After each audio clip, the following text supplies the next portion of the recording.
Assalamu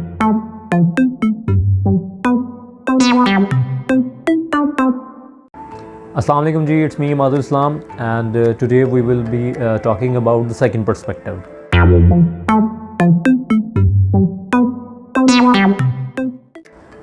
अच्छा जी, पाकिस्तान में इस वक्त क्या हो रहा है क्या नहीं हो रहा, लेकिन जो हो रहा है वो तो हमें सबको पता है क्या हो रहा है। हो ये रहा है कि एक मरासला आता है, मरासले में धमकी दी जाती है, धमकी के बाद साजिश होती है। हमारे यहाँ पे जो मीर जाफ़र है, मीर सादिक है, वो उस साजिश का हिस्सा बनते हैं। पार्लियामेंट बिकती है, बोलियाँ लगती हैं और एक फंक्शनल गवर्नमेंट को गिरा दी जाता है और एक दूसरी गवर्नमेंट इन प्लेस आ जाती है। ये तो वो है जो पता है, जो आपको पता है।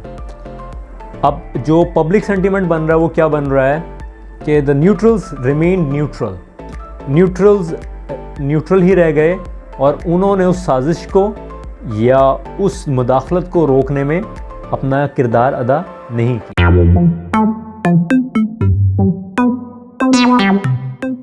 अच्छा जी, होता क्या है दुनिया भर में, जितने भी आपके दुनिया भर में वर्ल्ड क्लास ऑर्गेनाइजेशंस हैं, जिस तरह से पेंटागन है, वहाँ पे थिंक टैंक्स बैठते हैं। आपके जो न्यूट्रल्स हैं, इनके भी यहाँ पे बहुत वर्ल्ड क्लास किस्म के थिंक टैंक्स बैठते हैं। थिंक टैंक्स कभी भी ये 2-3 साल नहीं देखते, ये अगले 10 साल 15 साल से लेके अगले 50 साल देख रहे होते हैं। मुराद ये है कि वो ये सोच रहे होते हैं या ये देख रहे होते हैं कि आज हम क्या स्टेप ले रहे हैं जो अगले 15 साल को, अगले 50 साल को किस तरह से इन्फ्लुएंस करेगा। अब जो सेकंड पर्सपेक्टिव में बात आ रही है वो ये आ रही है कि एक पर्सपेक्टिव तो वो है जो नैरेटिव इमरान खान बिल्ड कर रहे हैं and many people will agree upon with that narrative. लेकिन एक नैरेटिव ये भी देखें कि जिस कंडीशंस में और जिस इकोनॉमिक परफॉर्मेंस के साथ इमरान खान डिलीवर कर रहे थे, although it was a very good performance in the current scenario, लेकिन पाकिस्तानी अवाम ये फिर भी नहीं समझ पा रही थी कि जो एक सुपर स्पाइक आई हुई है इन द कमोडिटी प्राइसेस, ये इंटरनेशनल वजूहात की वजह से है। पंजाब का एक बहुत बड़ा तबका, क्योंकि पंजाब गवर्नमेंट फॉर्मेशन में बहुत अहम किरदार अदा करता है, अभी भी वही कहते थे महंगाई है और इमरान खान कंट्रोल नहीं कर सका तो हम अगली दफ़ा नून लीग को वोट दे देंगे। तो ये आपको मैं एक रियलिटी बता सकता हूँ कि इमरान खान और इमरान खान की कैबिनेट और इमरान खान के अलायंस जब अपनी इंटरनल मीटिंग्स में बैठते थे, जो नॉन कैमरा मीटिंग्स होती हैं, उसमें उन्हें ये बहुत अच्छी तरह से पता था कि अगर आज इलेक्शन हो जाए या 2023 के इलेक्शन में जाते हैं, हमें क्लियर मेजॉरिटी नहीं मिलने वाली। और जो क्लियर मेजॉरिटी से मेरा मुराद 2/3 मेजॉरिटी है, जिसकी जो आपको चाहिए होती है to perform the legislation and to perform the major task, जो अभी पीटीआई गवर्नमेंट नहीं परफॉर्म कर पा।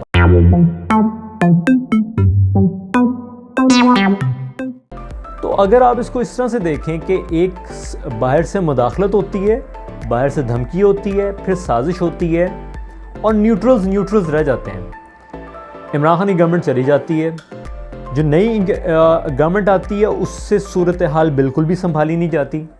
पहली बात तो उनका फोकस नहीं होता और सेकंड उनकी प्रिपरेशन नहीं होती।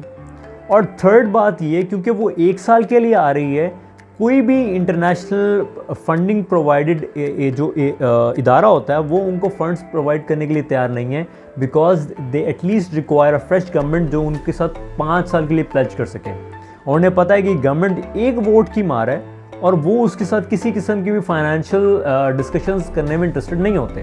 इसका नुकसान क्या होता है कि आपका रुपया सोर करता है, आपकी कमोडिटी की प्राइसेस रुपए के एक्सचेंज रेट के हिसाब से और सोर करती हैं, और गवर्नमेंट के पास सब्सिडी प्रोवाइड करने के लिए 1 रुपया नहीं रहता, बिकॉज ना वो रशिया की तरफ जाने के लिए तैयार होते हैं, because they have certain instructions, और ना जो है वो रुपया सस्टेन कर पाते हैं।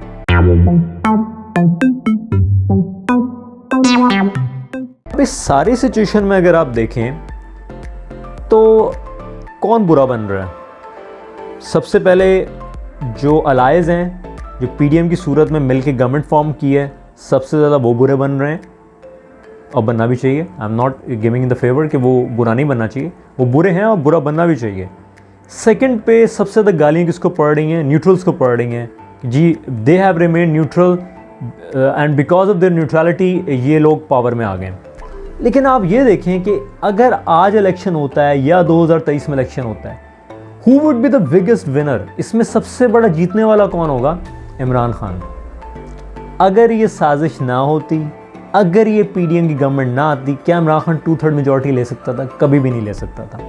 तो अगर आप ये देखें कि न्यूट्रल्स ने अपने ऊपर ब्लेम लेके एक ऐसी गवर्नमेंट को ले आए जिसके 2023 के इलेक्शन में आने के थोड़े से चांसेस थे, या इतने चांस थे कि वो 50-50 का टफ टाइम दे सकती थी पीटीआई को, उन्होंने उन्हें टाइम से पहले लाके इतना बुरा बना दिया कि अगले 5 तो नहीं, अगले 10 साल तक भी इन पार्टीज़ में से कोई भी बंदा इलेक्शन लड़ के कामयाब नहीं हो सकता। तो who is the winner of this all situation? Certainly Imran Khan. तो अगर आप इसको सेकंड पर्सपेक्टिव में देखें, और अगर ये सेकंड पर्सपेक्टिव ट्रू भी हो सकता है, तो आप देखें कि एक थिंक टैंक ने कितनी ज़बरदस्त अपनी एक स्ट्राइक खेली है कि उसने एक साजिश को कामयाब किया और एक ऐसे लोगों को ले आया जिनके 2023 में आने के चांसेस थे, उनको इतना बुरा कर दिया कि वो अब 2023 या जब भी इलेक्शन होते हैं वो जीतने के काबिल नहीं रहे। And Imran Khan is now having the 100% chances or not only forming the government but with a clear majority, and by clear majority I means 2/3 majority. So हमेशा दोनों को चीज़ों को दोनों पर्सपेक्टिव से देखें, and I as a Pakistani believe कि हमारे थिंक टैंक्स, हमारे इंस्टीट्यूशंस जिन्होंने पिछले 70 साल से अच्छी खासी टक्कर दी हुई है with the very renowned think tanks of the world, pentagon में आपके think tanks बैठते हैं, मोसाद में बैठते हैं, रॉ में बैठते हैं, and they have put a very brilliant policy against those जो वो भी nefarious designs पाकिस्तान के खिलाफ करते रहे हैं।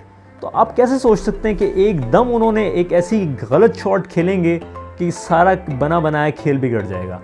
ये इन माय ओपिनियन ये जानबूझ के एक ऐसा स्ट्रोक खेला गया है जिसके बाद इमरान खान को अगले 5 नहीं अगले 10 साल के लिए एक साउंड, एक स्मूथ और एक स्ट्रॉन्ग गवर्नमेंट की फॉर्मेशन के लिए उसे फर्टाइल ग्राउंड्स प्रोवाइड हो जाएंगे। And in my believe either it has happen because of our planning या फिर ये अल्लाह ताला की प्लानिंग है, लेकिन ultimate winner of this situation is Imran Khan and the PTI. Thank you very much and Allah Hafiz.